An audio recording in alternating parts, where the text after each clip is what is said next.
사도신경으로 우리의 신앙을 고백하겠습니다. 전능하사 천지를 만드신 하나님 아버지를 내가 믿사오며 그 외아들 우리 주 예수 그리스도를 믿사오니 이는 성령으로 잉태하사 동정녀 마리아에게 나시고 본디오 빌라도에게 고난을 받으사 십자가에 못 박혀 죽으시고 장사한 지 사흘 만에 죽은 자 가운데서 다시 살아나시며 하늘에 오르사 전능하신 하나님 우편에 앉아 계시다가 저리로서 산 자와 죽은 자를 심판하러 오시리라. 성령을 믿사오며 거룩한 공회와 성도가 서로 교통하는 것과 죄를 사하여 주시는 것과 몸이 다시 사는 것과 영원히 사는 것을 믿사옵나이다. 아멘. 찬송가 267장을 함께 찬송하겠습니다.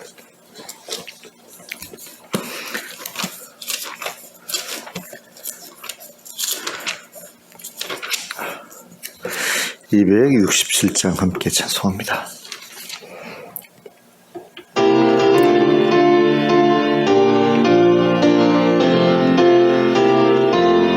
주의 확실한 약속의 말씀 듣고 주만 믿으면 구원을 얻으리라.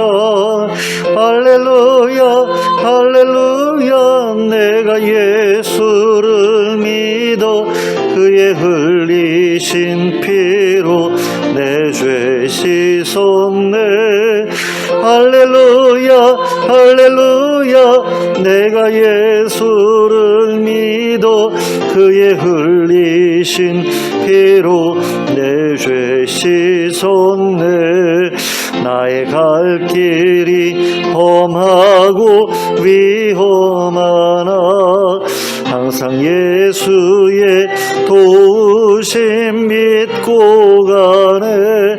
할렐루야 할렐루야. 내가 예수를 믿어 그의 흘리신 피로 내 죄 씻었네. 할렐루야 할렐루야. 내가 예수를 믿어 그의 흘리신 피로 내 죄 씻었네. 주의 보좌에 전사들 둘러서서 우리 구주를 높이어 찬양하네. 할렐루야 할렐루야. 내가 예수를 믿어 그의 흘리신 피로 내 죄 씻었네. 할렐루야 할렐루야. 내가 예수를 믿어 그의 흘리신 피로 내 죄 씻었네. 예언자들과 왕들도 반열대로 황금 길 따라 나와 찬송하네. 할렐루야 할렐루야. 내가 예수를 믿어 그의 흘리신 피로 내 죄 씻었네. 할렐루야 할렐루야. 내가 예수를 믿어 그의 흘리신 피로 내 죄 씻었네. 우리 모두 다 그 반열 뒤따르며 함께 즐거운 찬송을 부르리라. 할렐루야 할렐루야. 내가 예수를 믿어 그의 흘리신 피로 내 죄 씻었네. 할렐루야 할렐루야. 내가 예수를 믿어 그의 흘리신 피로 내 죄 씻었네. 아멘. 312장 함께 찬송하겠습니다. 312장입니다.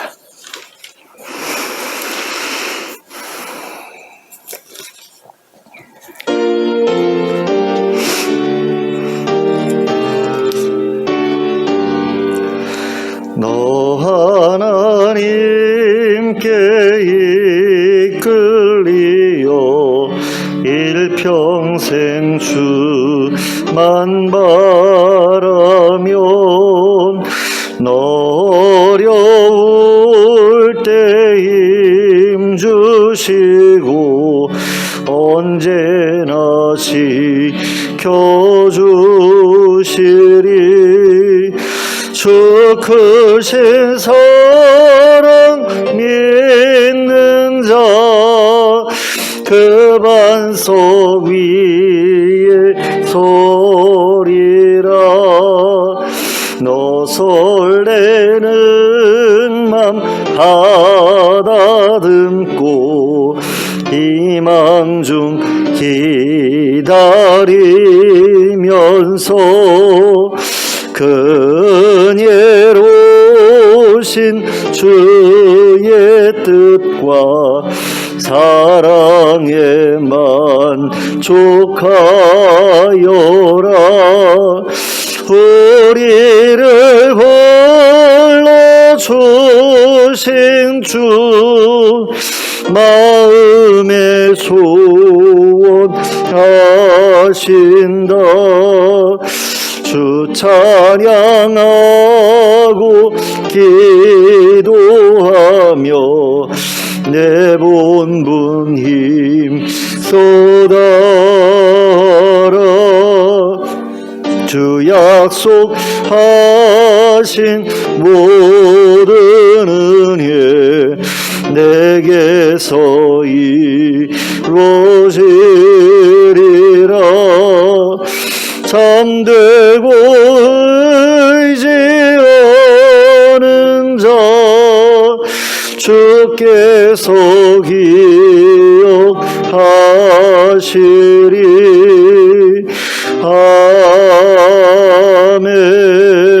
아멘.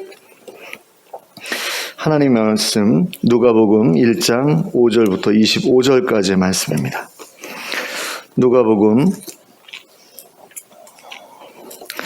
1장 5절부터 25절까지를 함께 보시겠습니다.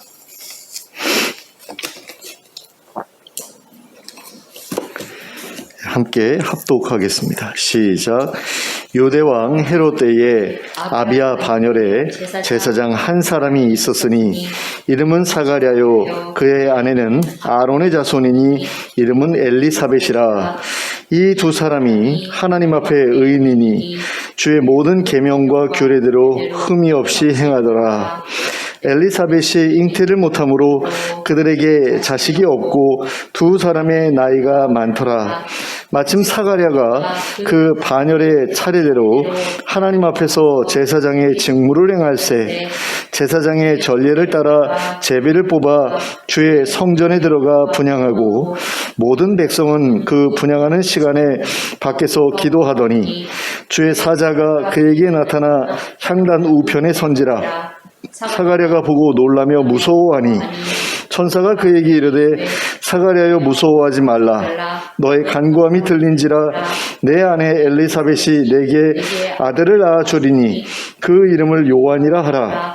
너도 기뻐하고 즐거워할 것이요 많은 사람도 그의 태어남을 기뻐하리니 이는 그가 주 앞에 큰 자가 되며 포도주나 독한 술을 마시지 아니하며 모태로부터 성령의 충만함을 받아 이스라엘 자손을 주 곧 그들의 하나님께로 많이 돌아오게 하겠습니다. 그가 또 엘리야의 심령과 능력으로 주 앞에 먼저 와서 아버지의 마음을 자식에게 거스르는 자를 의인의 슬기에 돌아오게 하고 주를 위하여 세운 백성을 준비하리라. 사가랴가 천사에게 이르되 내가 이것을 어떻게 알리요? 내가 늙고 아내도 나이가 많으니이다. 천사가 대답하여 이르되 나는 하나님 앞에 서 있는 가브리엘이라. 이 좋은 소식을 전하여 내게 말하라고 보내심을 받았노라. 보라, 이 일이 되는 날까지 내가 말 못하는 자가 되어 능히 말을 못하리니 이는 내가 내 말을 믿지 아니함이거니와 때가 이르면 내 말이 이루어지리라 하더라. 백성들이 사가랴를 기다리며 그가 성전 안에서 지체함을 이상히 여기더라. 그가 나와서 그들에게 말을 못하니 백성들이 그가 성전 안에서 환상을 본 줄 알았더라. 그가 몸짓으로 뜻을 표시하며 그냥 말 못하는 대로 있더니 그 직무의 날이 다 되매 집으로 돌아가니라. 이후에 그의 아내 엘리사벳이 잉태하고 5달 동안 숨어 있으며 이르되 주께서 나를 돌보시는 날에 사람들 앞에서 내 부끄러움을 없게 하시려고 이렇게 행하심이라 하더라. 아멘. 자, 누가는 3절에서 자신이 그들 중에 이루어진 그 모든 일을 근원부터 자세히 미루어 살폈다고 말하고 있습니다. 그리고 5절에서부터 그 모든 일의 근원을 소개하기 시작합니다. 누가는 유대왕 헤롯 때에 사가랴라는 제사장이 있었다는 말로 이 이야기를 시작하고 있습니다.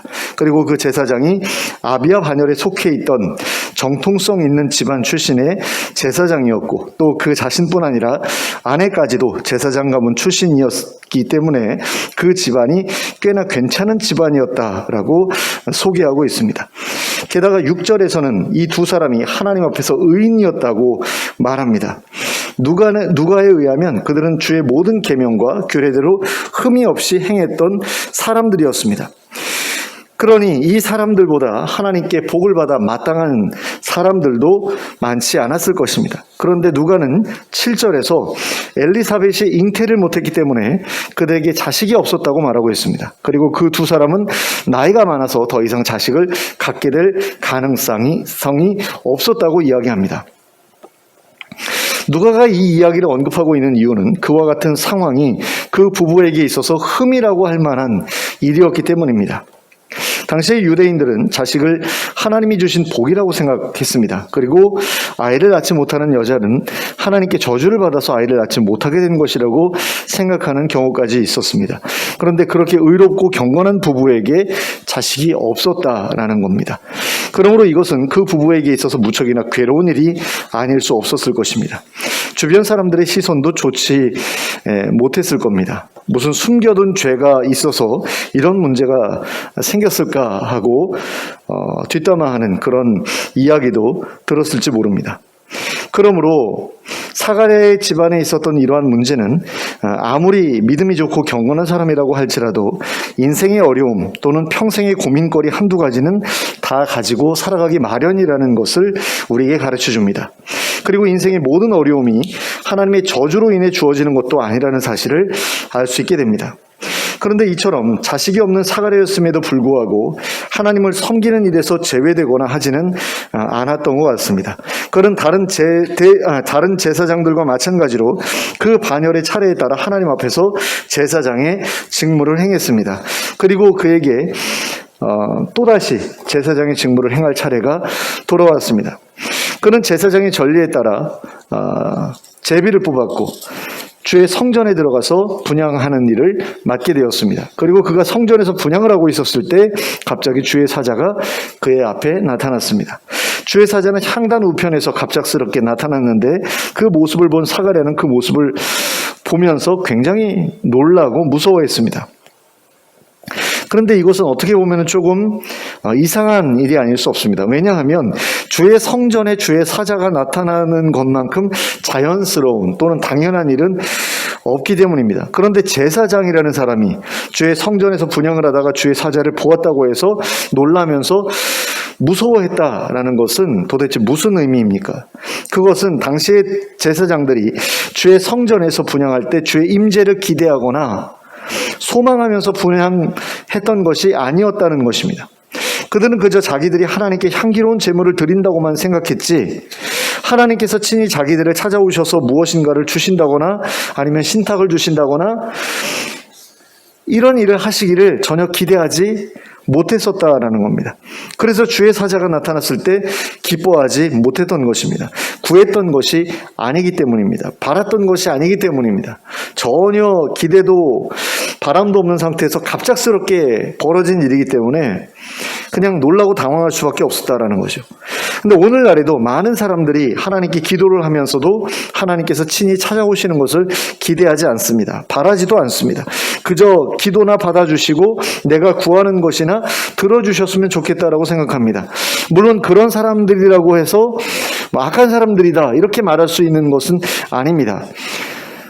대부분의 경우 사가랴처럼 의롭고 경건하고 하나님의 계명대로 살고자 힘쓰는 그런 사람들입니다. 그런데 그게 문제라는 겁니다.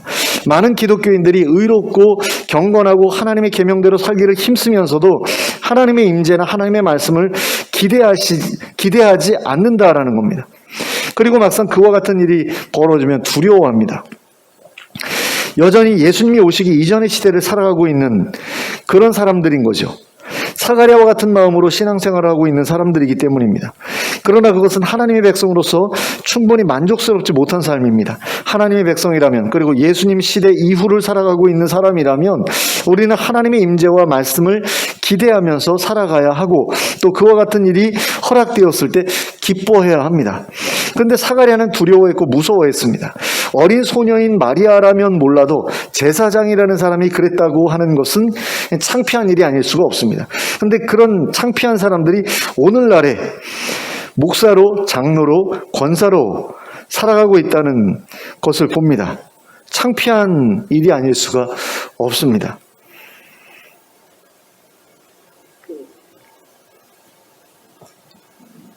그래서 자신을 좀 돌아봤으면 좋겠습니다. 내가 하나님에 대한 기대가 어떤 기대가 있는가? 하나님께 뭔가를 구할 때 하나님의 임재를 구하고 하나님의 찾아오셔서 말씀해 주시는 그런 것들을 구하고 있는가? 아니면 내가 구하는 것들이 그냥 물건 같은 거, 아니면 문제 해결 같은 거.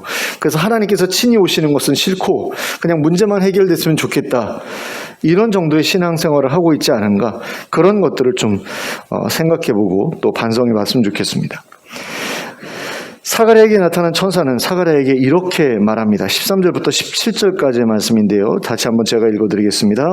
천사가 그에게 이르되 사가랴를 무서워하지 말라. 너의 간구함이 들린지라. 내 아내 엘리사벳이 내게 아들을 낳아주리니 그 이름을 요한이라 하라.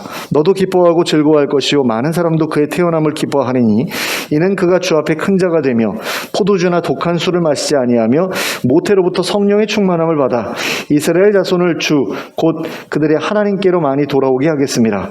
그가 또 엘리야의 심령과 능력으로 주 앞에 먼저 와서 아버지의 마음을 자식에게 거스르는 자를 의인의 슬기에 돌아오게 하고 주를 위하여 세운 백성을 준비하리라. 자, 이런 메시지를 불신자들은 뭐라고 말합니까? 신탁이라고 말합니다. 우리는 주로 예언이라는 표현을 쓰죠. 근데 이 내용을 한번 살펴보면 사가랴가 받은 신탁이 얼마나 대단한 신탁인지를 알 수 있습니다. 그가 받았던 신탁은 그토록 원해도 생기지 않았던 자식이 생기게 된다는 것이고, 그 자식이 대단한 선지자가 되어서 하나님께 크게 쓰임을 받게 될 것이라는 그런 것이었습니다. 그러니 우리 같았으면 아이고 감사합니다 하면서 반응했을 겁니다.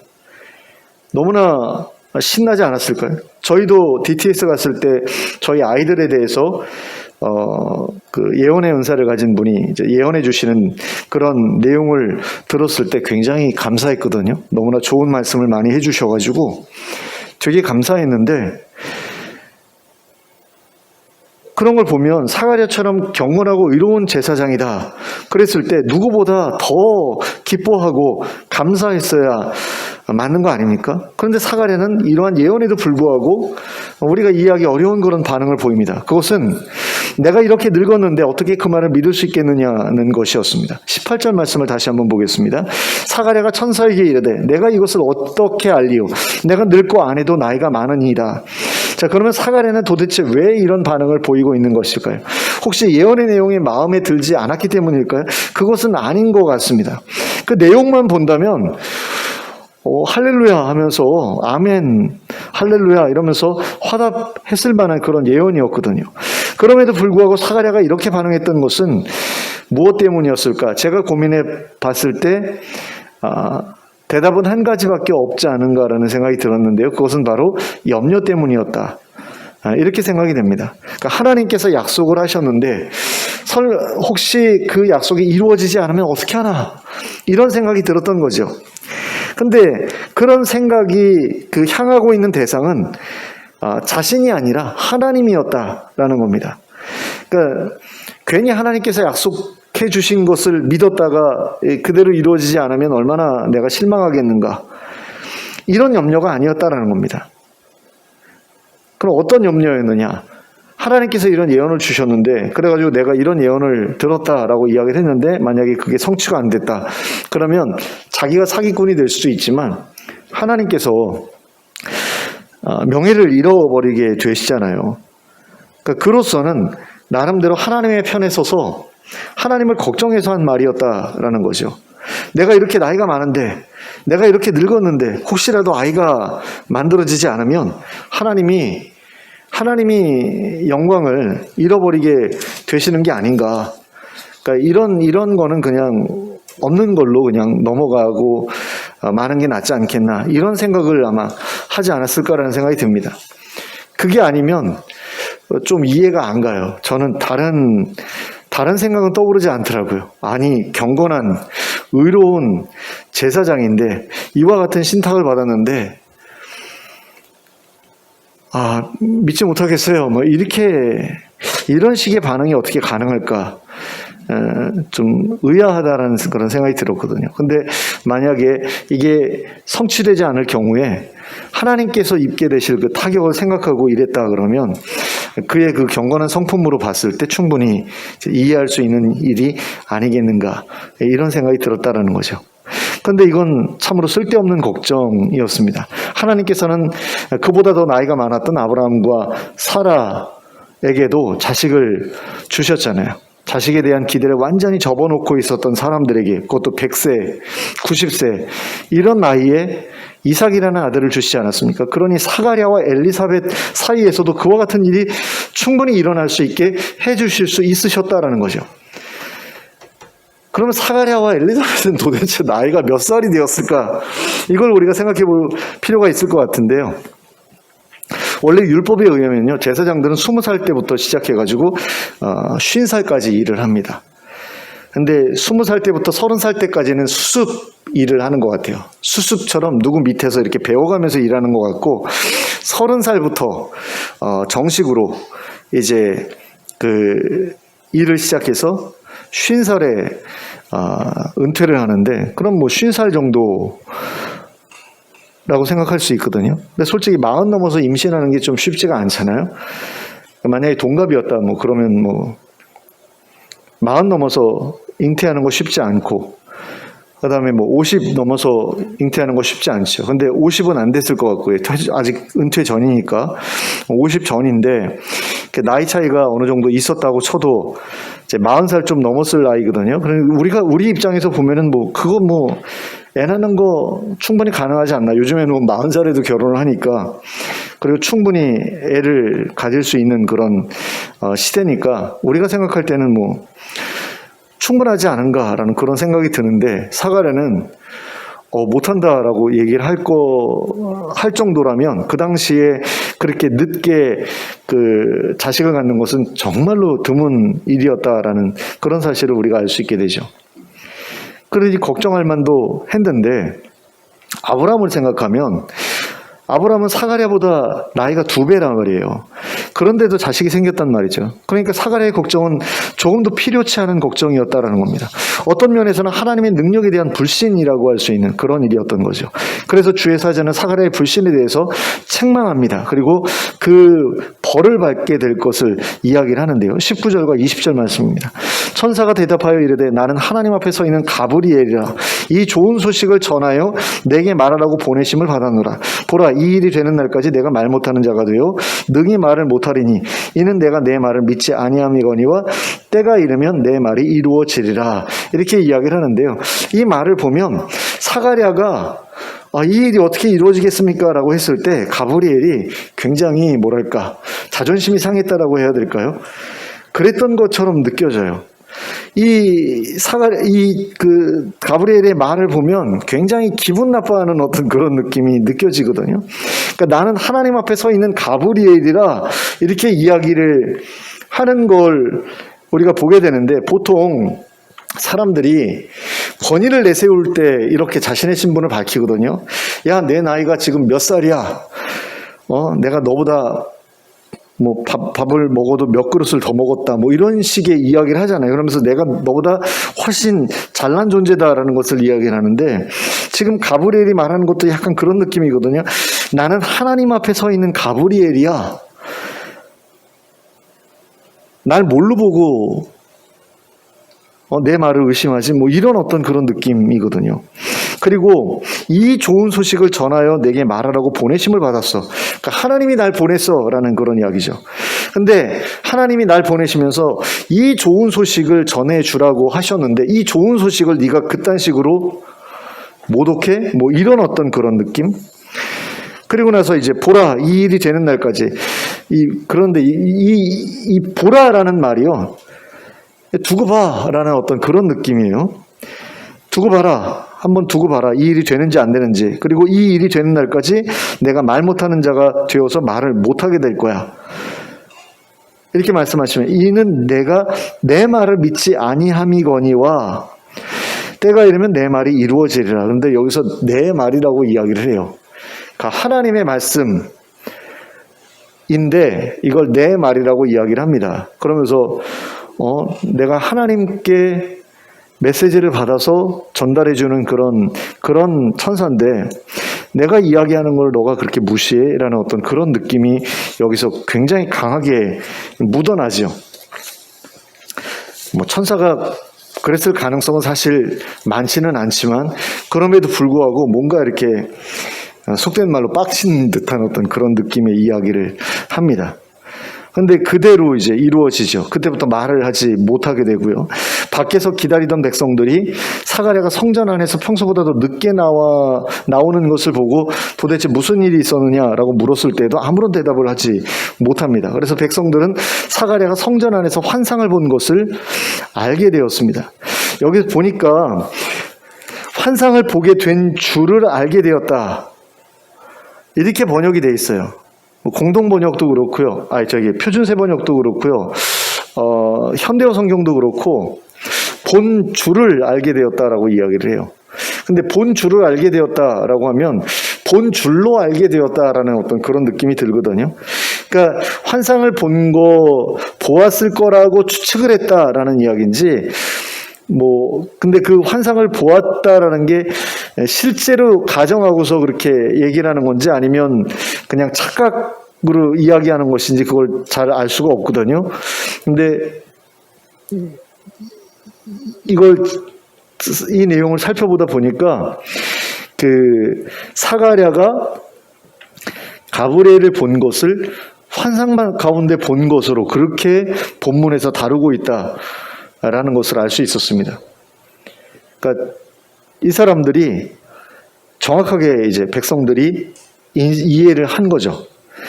뭔가 봤구나라는 것을 이 백성들이 알았던 거죠. 근데 정확히 무슨 일이 있었는지는 몰랐을 겁니다. 그럼에도 불구하고 백성들은 그 사실이 무척이나 기꺼웠을 겁니다. 그러니까 자기들이 밖에서 기도했잖아요. 10절을 보면 그 사가랴가 안에서 분향할 때에 백성들이 밖에서 기도했거든요. 그 백성들이 밖에서 기도하는 게 그 분향할 때 그 향을 타고서 하나님 앞으로 올라간다라고 백성들이 생각을 했어요. 그런데 자기들이 밖에서 기도하는 동안에 사가랴가 자기들 대표해서 분향을 하는 그 동안에 신비로운 환상이 나타났다라고 하는 것은 자기네들의 응답을 하나님께서 받으셨다라는 그런 이야기라고 생각하기에 부족함이 없었다라는 거죠. 그러니까 백성들은 너무나 기뻤을 거예요. 사가랴가 안에서 뭔가를 보고 왔어. 분향하는 동안에, 우리가 기도하는 동안에 되게 기뻤을 거라는 거죠. 근데 성전에서 나온 사가랴의 심정은 어땠을까요? 굉장히 착잡했을 거예요. 일단 하나님께서 그 천사를 통해서 주신 그 신탁은 굉장히 좋은 내용이었잖아요. 그러니까 기뻤을 겁니다. 근데 자기의 불신으로 인해서 책망을 받았으니 그것에 대해서는 굉장히 후회했을 가능성이 크죠. 내가 잘못한 거구나. 뒤늦게 알았을 거예요. 내가 잘못 반응했구나. 원래 그렇게 반응해서는 안 되는 거였구나. 라고 그러면서 후회했을 겁니다. 그리고 막상 말을 못하게 되어 몸짓으로만 의사표현을 하는 그런 삶을 몇 개월이나 이제 살아야 되게 되었으니 굉장히 답답하기도 했겠죠. 그리고 그렇게 지내던 가운데 그의 직무가 끝나고 집으로 돌아온 지 얼마 안 돼서 엘리사벳이 잉태를 하게 됩니다. 그런데 엘리사벳은 그 이후에 무려 5달 동안이나 숨어서 지냅니다. 그 이유가 도대체 뭐였을까요? 일단 25절에 기록되어 있는 엘리사벳의 찬양을 먼저 살펴보도록 하겠습니다. 주께서 나를 돌보시는 날에 사람들 앞에서 내 부끄러움을 없게 하시려고 이렇게 행하심이라 하더라. 자, 엘리사벳은 자신이 잉태한 것이 하나님께서 행하신 일이라는 사실을 믿었습니다. 그리고 그렇게 잉태함으로써 엘리사벳은 자신이 아기를 갖지 못했다라는 사실에 대한 부끄러움에서 완전히 벗어날 수 있게 되었습니다. 그런데 엘리사벳은 어째서 5달 동안이나 숨어서 지냈던 것일까요? 그것은 아마도 태교를 위해서였을 겁니다. 우리가 15절에서 살펴본 주의 사자의 예언을 보면 마치 삼손이 태어나기 전에 주의 사자가 전해주었던 수태고지와 굉장히 유사하다라는 사실을 알 수 있게 됩니다. 이것은 특별한 서약과 함께 하나님께 자신을 거룩하게 드려 일정 기간 동안 레위인처럼 하나님을 섬기는 일을 했던 나실인들의 서약과 이루어져 있거든요. 그러니까 삼손이나 요한은 평생을 나실인으로 살도록 예정되어 있었던 사람들이었다라는 거죠. 그러므로 그들에 대한 수태고지의 내용이 같았던 것은 당연한 일일 수밖에 없습니다. 근데 15절에서 우리가 특별히 주목해야 될 것이 무엇이냐면 바로 모태로부터 성령의 충만함을 받게 되리라는 것입니다. 근데 모태로부터 성령의 충만함을 받게 되려면 무엇이 전제되어야 되죠? 모친의 협조가 전제되어야 되죠. 모친이 술이나 마약에 쩔어 사는데 태중의 아이가 성령으로 충만해진다. 이건 거의 불가능한 일 아닙니까? 그런 점에서 엘리사벳이 5달 동안 몸을 숨겼던 이유는 온갖 부정한 것들로부터 자신과 태아를 보호하기 위해서였다. 이렇게 보는 것이 맞을 것 같습니다. 이처럼 하나님께서 아무리 좋은 소식을 보내주셨다고 하더라도 그 좋은 소식을 실현시키는 데에는 그 좋은 소식을 받은 사람들의 협조가 반드시 요구된다라는 거죠. 만일 사가랴가 성전에서 집으로 돌아온 다음에 계속해서 죽을 때까지 금욕하면서 살았다. 아내와 부부관계를 전혀 하지 않았다라고 한다면 세례 요한은 태어날 수 없었을 겁니다. 또 아기가 생긴 이후에 엘리사벳이 경건한 삶을 살지 않았다면 아기가 나실인으로 자라게 될 수도 없었겠죠. 하나님께서 약속하셨던 일이 이루어지지 않았을 것이다라는 겁니다. 근데 그런 사람들이라면 아예 하나님께서 그런 신탁을 주시지도 않으셨겠죠. 그러면 오늘 우리가 함께 읽은 본문을 통해서 하나님께서 우리에게 말씀하고자 하시는 것은 무엇입니까? 첫째는 절망과 좌절, 더 이상 기대할 수 없는 그런 상황에서도 하나님께서 기쁨과 즐거움을 주실 수 있으시다라는 겁니다. 그러니까 지금 사가랴와 엘리사벳의 그 상황은 더 이상 기대가 없는 상황이에요. 하나님께 구하지조차 않는 그런 상황입니다. 아, 이건 끝났어. 그리고 포기하고 그 다음에 거기에 그냥 익숙해져 버린 그런 상황이거든요. 많은 사람들이 그런 상황 가운데서 삽니다. 좀 더 잘 살아보고 싶은데, 좀 더 괜찮은 삶을 살아보고 싶은데 그렇게 노력하다가 아, 이거는 안 되는구나 해가지고 포기해버린 사람들이 굉장히 많다는 거죠. 그러니까 이집트에서 노예 생활하던 이스라엘 백성들, 히브리 사람들도 처음에는 하나님께 간절히 부르짖었을 거예요. 하나님, 우리를 건져주세요. 근데 아무 변화도 일어나지 않고 너무나 고통스러운 일들이 계속됐을 때 그 사람들은 더 이상 기도하지 않았을지도 모릅니다. 근데 실제로 그런 사람들이 있죠. 하나님께 간절히 기도했는데도 기도 안 해주시니까 이제는 하나님께 기대 안 할래. 그러고서 기도를 아예 안 하는 사람들이 있죠. 히브리 사람들이 그랬을 거예요. 근데 그럼에도 불구하고 그 고통의 신음소리는 계속 이어졌겠죠. 힘드니까. 힘들어 죽겠다. 힘들어 죽겠다.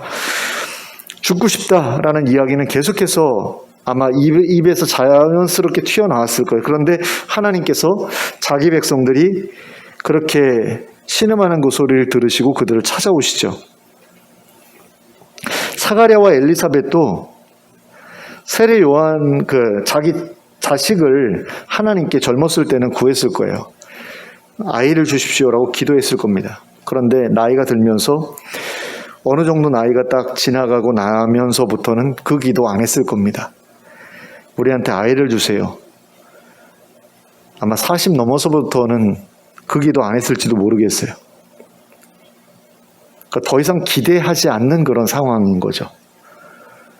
그럼에도 불구하고 그 마음속에는 뭔가 회한, 통한 그런 식으로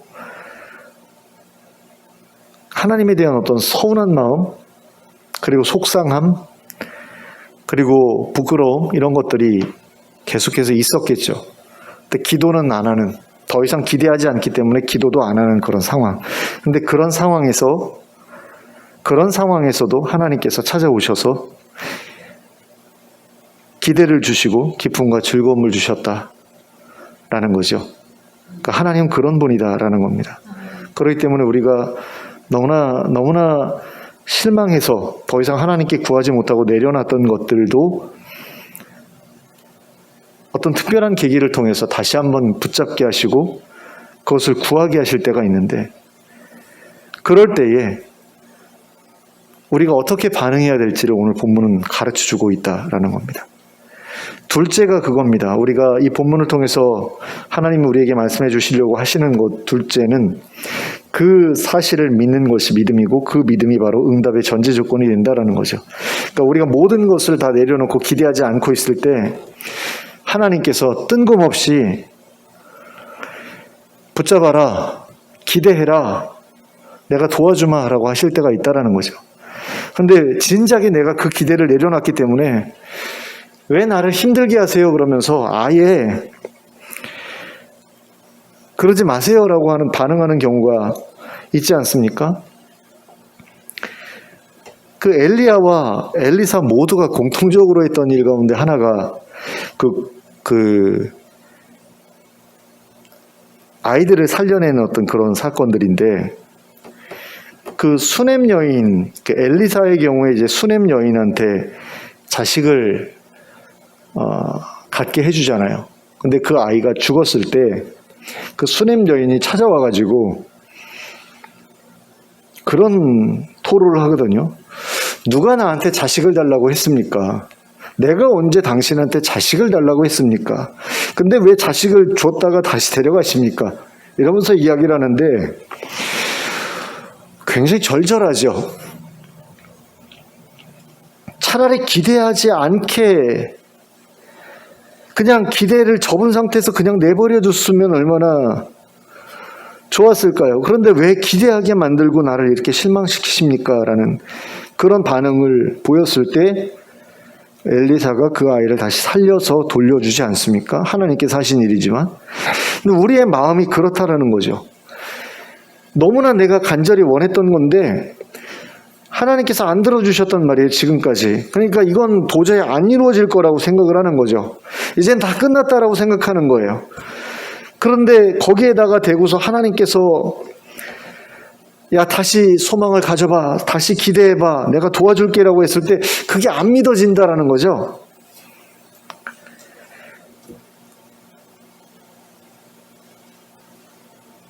근데도 결국에는 믿게 하시고 그것을 얻게 하시는 그런 일들이 우리의 삶 가운데는 종종 일어난다라는 겁니다.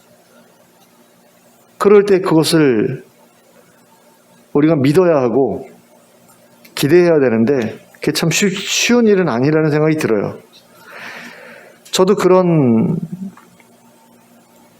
경험이라고 해야 될까요? 그런 게 있습니다. 뭐냐면 교회를 개척할 때 하나님께서 굉장히 큰 꿈을, 큰 기대를 가지고 개척을 하게 하셨거든요. 그래가지고 처음에는 그게 이루어지는 줄 알았어요. 근데 점점 그게 힘들어지는 거예요. 그러다 어느 순간에는 기대를 딱 접게 되더라고요. 아, 내 목회는 실패했구나, 끝났구나. 근데 어찌어찌 하다 보니까 그게 목회가 계속 이어지게 됐단 말이에요. 그래서 지금까지 왔는데 가끔 가다가 기대가 생겨요. 성도가 이렇게 한 사람 두 사람 와가지고 예전처럼 적은 수이긴 하지만 복닥복닥하는 어떤 그런 느낌이 들 때 기대가 생깁니다. 그러다 무슨 일이 생겨서 그 사람들이 또 떠나게 되고, 그래서 다시 예전처럼 조용해져 버리면 너무나 실망이 되는 거예요.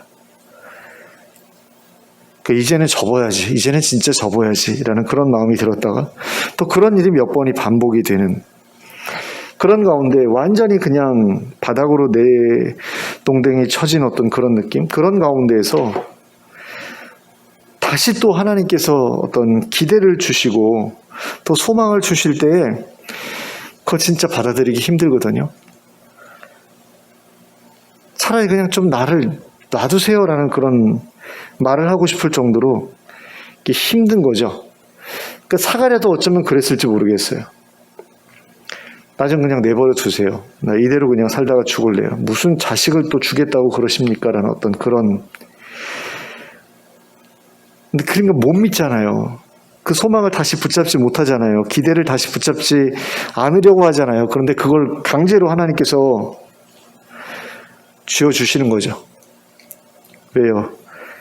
그 사람이 지금까지 그 하나님을 경외하면서 살아온 그 모습이 너무나 귀하니까 너도 이제는 그 힘든 데서 벗어났으면 좋겠어 라는 어떤 그런 거죠.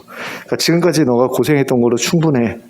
너가 지금까지 부끄러워했던 걸로 충분해. 엘리사벳한테는 그런 느낌이었겠죠. 그러니까 강제로 어떻게 보면 쥐어주시는 거예요. 강제로 기대하게 하시고 강제로 소망을 품게 하시는 어떤. 근데 믿지 않으니까 강제로 또 믿음까지 주셔가지고 결국에는 그것을 얻게 하시는 그런 하나님이시다라는 거. 그거를 우리가 두 번째로 이제 알기를 원하신다라는 생각이 들고요. 세 번째는 결국 그렇게 해서 그 소망을 붙잡게 되었다면 그 약속의 성취를 위해서 나에게도 해야 될 일이 있다라는 거죠. 뭔가를 해야 된다라는 겁니다. 그러니까 하나님께서 억지로 나한테 기대하게 하셨고 억지로 소망을 품게 하셨고 억지로 믿게 하셨으니까 하나님 알아서 다 하세요. 나는 그냥 어떻게 되는지 구경이나 할래요. 근데 그렇게 구경만 하고 있어도 이루어지는 경우도 있기는 하더라고요. 그냥 너무 그냥 바닥에 그냥 내려앉아 있는 그런 가운데 그냥 구경이나 할래요 라고 하는데도 뭔가 하나님께서 하시는, 그러니까 떠먹여 주기까지 하시는 어떤 그런 일도 있는데 그럼에도 불구하고 어느 정도 기운 차리게 되면 그 다음부터는 나도 해야 될 일이 있더라 라는 거죠. 그러니까 이스라엘 백성들이, 히브리 사람들이 출애굽할 때 처음에는 하나님께서 다 떠먹여 주시죠. 나온 다음에는 근데 하나님께서 순종을 요구하세요. 그리고 순종하지 않을 때 치시기도 합니다.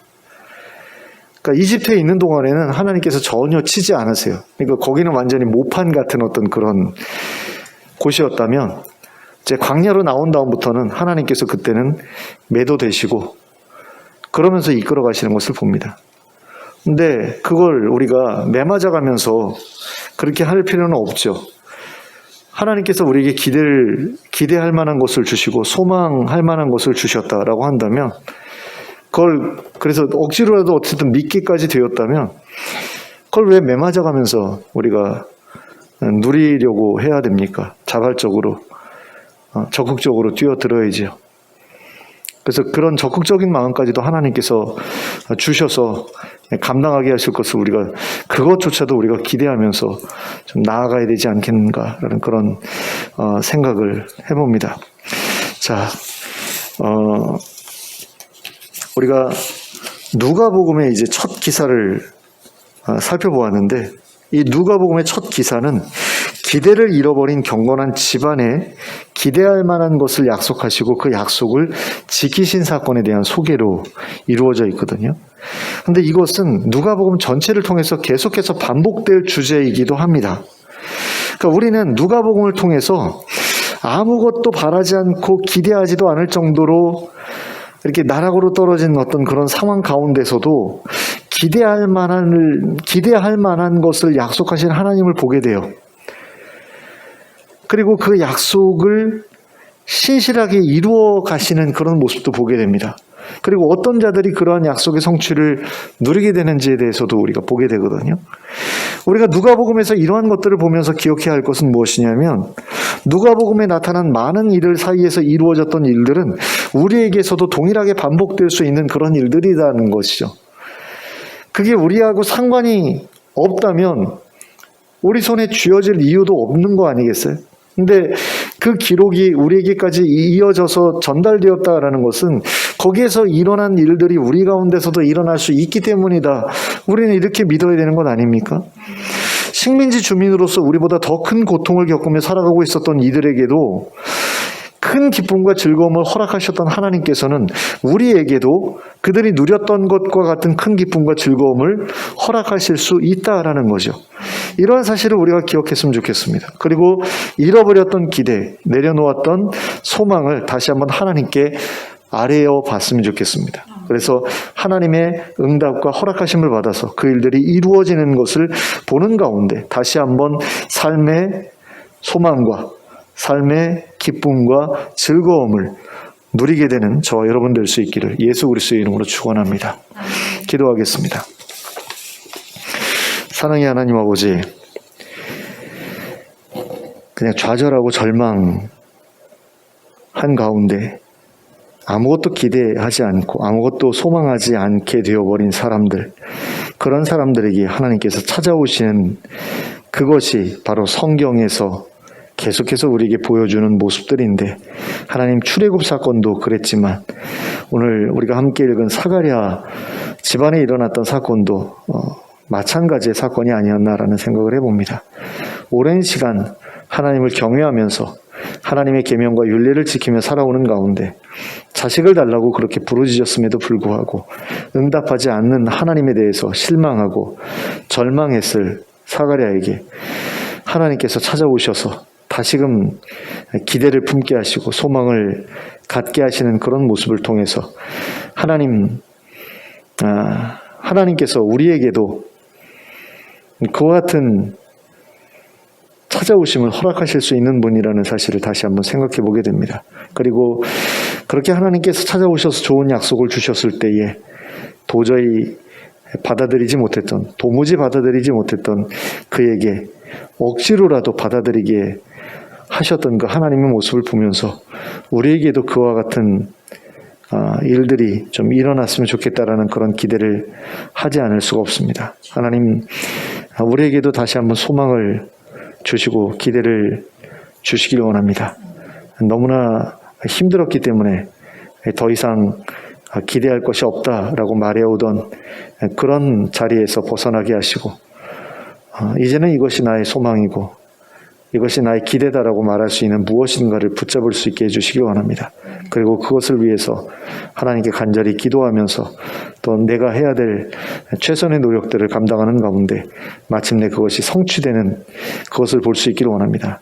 하나님의 약속과 응답을 먼저 받게 하시고 그 약속과 응답을 의지하여서 최선의 노력을 계속 이어나갈 수 있게 해주시고 그 가운데에서 정말 그 일이 이루어지는 것을 보게 하시고 그것을 통해서 또한 큰 기쁨과 즐거움을 누리는 저희들 되게 하여 주시옵소서. 그래서 저희의 인생이 허무한 것으로 끝나지 않게 하여 주시고 기쁨과 즐거움 가운데에서 그것을 영원히 이어나가고자 하는 그런 소망 가운데에서 저희가 살아갈 수 있도록 이끌어 주시옵소서.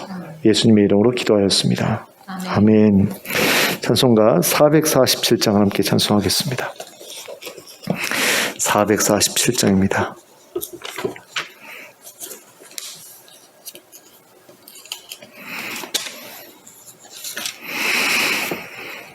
(447장) 함께 찬송합니다.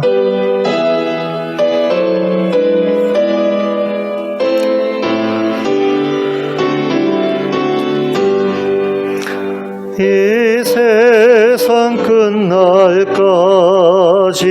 주 섬겨 살리니 내 친구 되신 주여 늘 함께 하소서.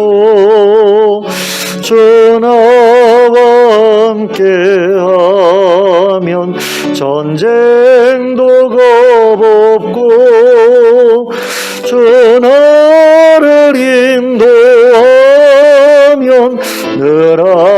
안심하리라. 나 주를 따를 때에 주 약속하신 곳 그 영광 중에 모두 이루어 주소서. 나 주의 뒤를 따라 섬기며 살리니 그 크신 은혜 속에 날 인도하소서.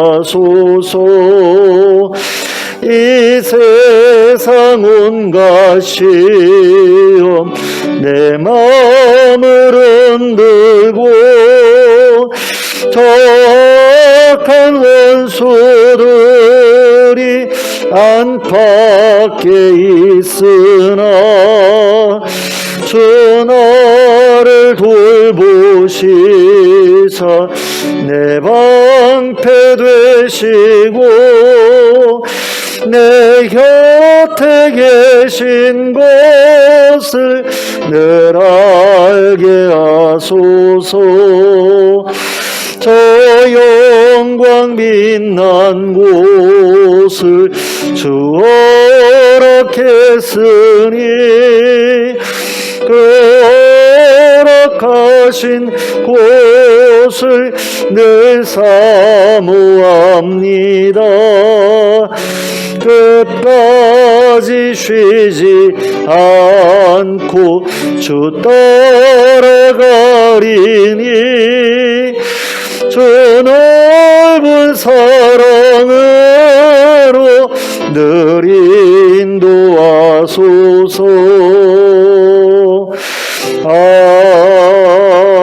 아멘. 주님 가르쳐 주신 기도로 예배를 마치도록 하겠습니다.